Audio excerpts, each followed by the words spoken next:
বন্ধু, আজকে তো আমি এক সর্ষে গাঠি কচু সর্ষে পোস্ত দেখাবো কি করে করি। আপনারা সেটা দেখতে থাকুন।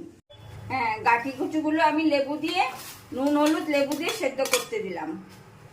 ছোলার ডালটা আমি এবার পেস্ট করে নেব।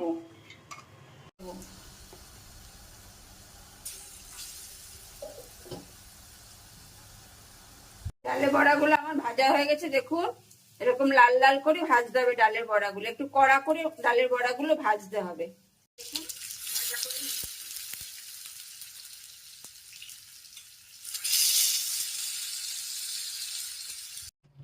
শুকনো লঙ্কা, কালো জিরে ফোড়ন দিয়ে তার মানে আমি টমেটোটা দিয়েছি।